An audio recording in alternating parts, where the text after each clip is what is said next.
तीन तरह का बेलपत्र का वृक्ष होता है, बहुत सावधानी से सुनिए। तीन तरह का बेलपत्र का वृक्ष होता है, बहुत सावधानी से सुनिएगा।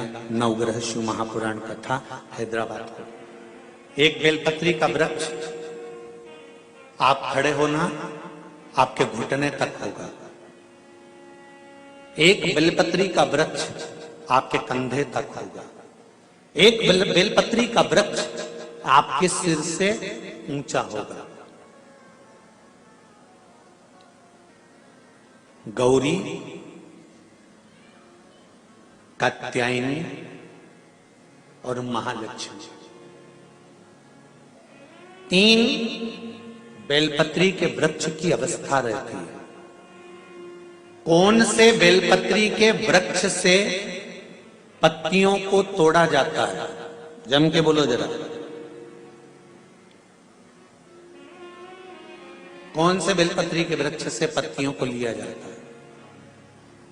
गौरी से? बोलो जरा। नहीं। कात्यायनी से? नहीं। बेलपत्री की पत्तियों को लिया जाता है महालक्ष्मी से। किससे लिया जाता है? महालक्ष्मी से, जो तुम्हारे सिर से ऊपर हो, जिसकी छाया तुम पर पड़ रही हो। ऐसा वृक्ष बड़ा वृक्ष होना चाहिए, जिससे पत्ती को लेकर जब हम शंकर भगवान को समर्पित करते हैं तो लक्ष्मी को जब हम लेकर आते हैं और भगवान शंकर को जब देते हैं और उस पत्ती को हम वापिस जब उठाते हैं तो भगवान महालक्ष्मी को अपने घर में प्रदान कर देता है। ऐसी वृक्ष से पत्तियों को लेना चाहिए। पर आज के जमाने में लोग इतने समझदार हो गए, बड़े वृक्ष से कौन पत्ती तोड़ने जाए, छोटे छोटे वृक्ष लगे, उन छोटे से वृक्ष में से पत्ती तोड़ ली, छोटी सी पत्ती तोड़ ली। अरे शास्त्र कहता है, यहां तक वर्णन करता है शास्त्र, अगर आपके घर में तुलसी का पौधा छोटा है तो वो कौमार अवस्था का होगा। वो तुलसी का पौधा जब घेर घमोर हो जाता है तब अखंड सौभाग्य को देने वाला हो जाता है। उसमें से पत्तियों को उतारा जा सकता है, उसमें से आप कोपल को उतार सकते हो, उसमें से पत्ती को आप उतार सकते हो। उसी तरह बेलपत्री के वृक्ष में भी जो वृक्ष लक्ष्मी महालक्ष्मी का तुल्य हो, उसमें से आप बेलपत्र को उतार सकते हो। छोटे छोटे वृक्ष की पत्ती को तोड़ना ये उसमें का है जैसे छोटी अवस्था की कन्या के साथ में अपशब्द कहना, ताने देना या उसको आड़ा टेढ़ा कह देना।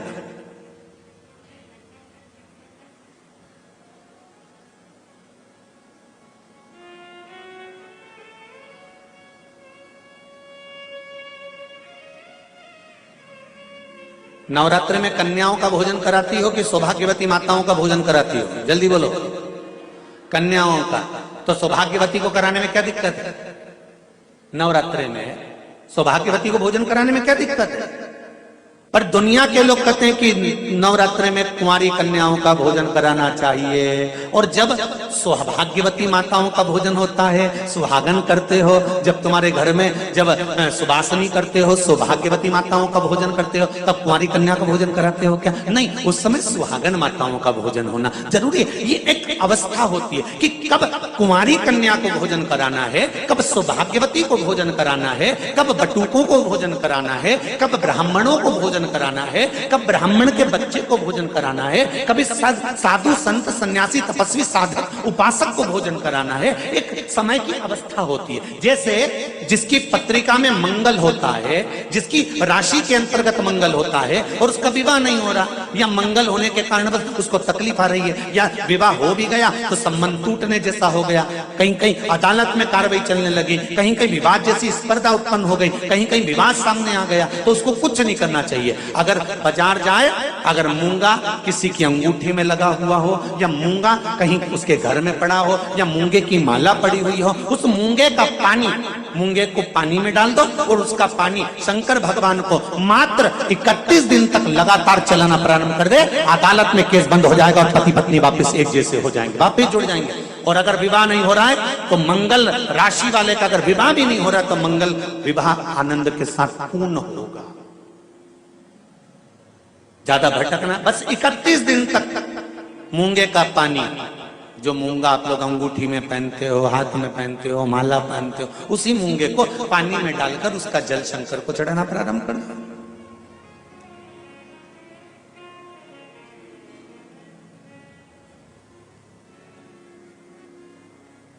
मूंगे के शिवलिंग का निर्माण किस देवता ने करा था? लिंग पुराण में आता है, शिव महापुराण में भी है।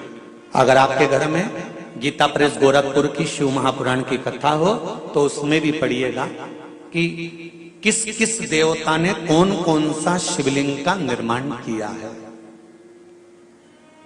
मूंगे के शिवलिंग का निर्माण सर्पों ने करा था।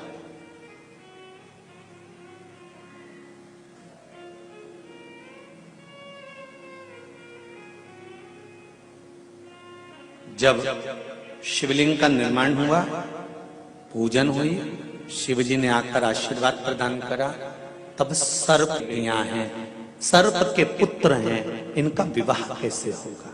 कौन होगा जो इनसे विवाह करेगा? इन सर्प कन्याओं का, इन सर्प वरों का विवाह होगा कैसे? शंकर भगवान ने कहा तुम चिंता मत करो, तुमने मूंगे का शिवलिंग का निर्माण कर कर मेरी पूजन करी है। जब जब एक लोटा जल समर्पित होगा और जो हृदय से मुझे चढ़ाएगा, उस कन्या के विवाह, मंगल विवाह मैं करूंगा। ये शिव वचन है।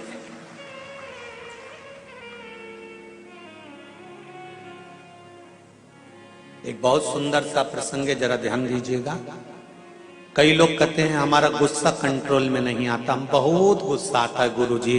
कोई कहता है मेरी बहू को गुस्सा आता है, कोई कहती है मुझे गुस्सा आता है, कोई कहता है मेरे बेटे को आता है, कोई कहता है मेरे बच्चे को आता है। गुस्सा कंट्रोल नहीं होता, अब शब्द निकल जाता है, ताने निकल जाते हैं, आड़े टेढ़ा निकल जाता है, आप शब्दों पर अपशब्द निकल जाते हैं। बाद में पछतावा भी होता है, बाद में दुख भी होता है, बाद में मन में सोचने में आता है कि ये क्यों हो गया।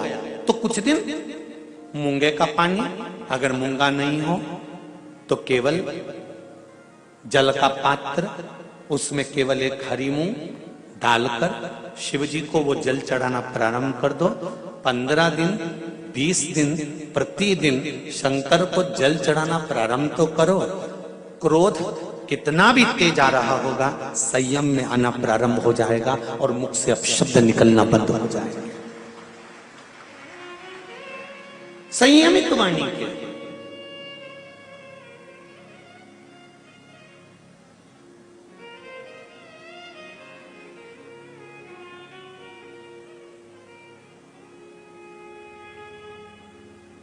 केवल शंकर भगवान की आराधना किस रूप में करना है, कैसे करना है, किस तरह से करना है, शंकर भगवान की पूजन किस रूप में करना है, किस तरह से करना है, हमको शिव महापुराण के माध्यम से ये सीखना है। क्यों? क्योंकि हम बहुत सी गलतियां करते हैं साहब। जरा जरा सी बात में अदालत में केस पहुंच जाता है, जरा जरा सी बात में पति पत्नी अलग हो जाते हैं, जरा जरा सी बात में भाई भाई अलग हो जाते हैं। कारण क्या है?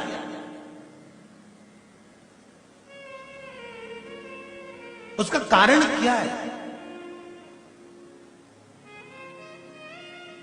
जेठानी को मालूम है मेरा पति कमा रहा है, देवरानी को मालूम है मेरा पति कमा रहा है, जेठानी को देवरानी को दोनों को मालूम है कि सास और ससुर की जो जायदाद होगी वो आधी आधी मिलेगी। फिर लड़ाई किस बात की है? फिर विवाद किस बात का है? फिर भाइयों में तकलीफ किस बात की है? फिर ननंद को मालूम है कि मेरे को भी एक दिन जाना है और भाभी को भी यहाँ पर रहना है, तो फिर ननंद और भाभी में विवाद किस बात का है? हमें बस ये समझना है कि लड़की अच्छी देखी, परिवार अच्छा देखा, कुटुंब अच्छा देखा, लड़का अच्छा देखा, परिवार अच्छा देखा, फिर विवाद किस चीज के लिए होता है? वो विवाद किसी दूसरी चीज का नहीं होता। विवाद केवल हमारे ग्रहों का, हम जो सोचते हैं, बहुत अभिलाषा लेकर आते हैं, वो पूर्ण नहीं होती तो तकलीफ आती है। उसको पूर्ण करने के लिए परिवार वालों पर जोर नहीं दिया जा सकता, उसको पूर्ण करने के लिए मेरे देवाधिदेव महादेव से कहा जा सकता है कि तेरे भरोसे पर यह कार्य किया, तेरे बल पर।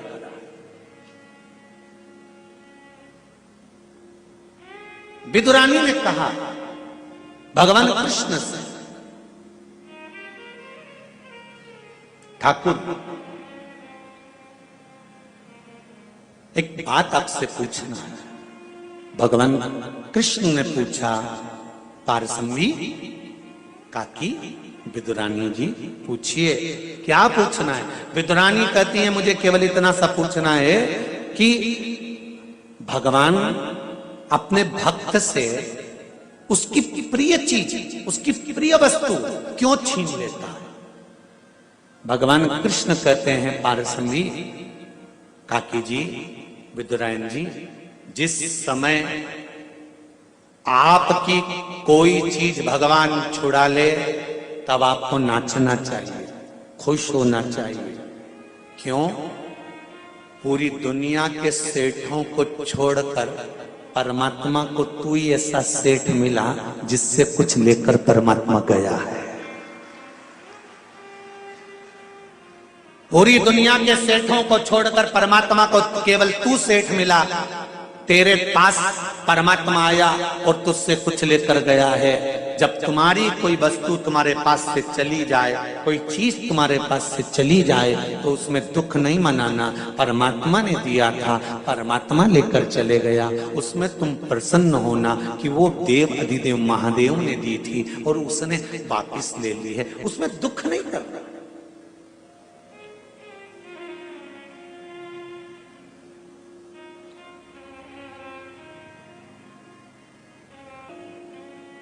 तो घर के लोग रोते हैं, इनको कोई रुलाता है?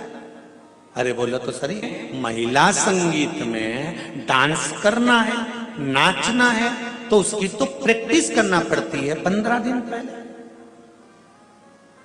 पर कोई मरे तो इतने सारे लोग आएंगे तो बैठ के रोना पड़ेगा, तो इसकी प्रैक्टिस कोई कराता है? अरे बोलो जम के कोई कराएगा? नहीं, इसकी प्रैक्टिस नहीं कराई जाती और रोने की प्रैक्टिस नहीं कराई जाती। पार्वती जी ने शिव जी से पूछा कि ये मरने के बाद परिवार वाले क्यों रोते हैं? शंकर भगवान ने कहा ये मरने के बाद परिवार वाले व्यक्ति के लिए नहीं रोते, वो इसलिए रोते हैं कि इतना भरा पूरा मेहनत कर कर कर चले गया, सब जोड़ कर छोड़ कर चले गया। जिंदगी के सुख के दिन आए थे और 2 रोटी सुख से नहीं खा सका। पूरी जिंदगी कमा कमा कमा कमा आखिरी में छोड़ा गया और फोटो पे प्लास्टिक के फूल की माला चढ़ गई। इसलिए रोना आ रहा है कि सब छोड़ कर चले गया।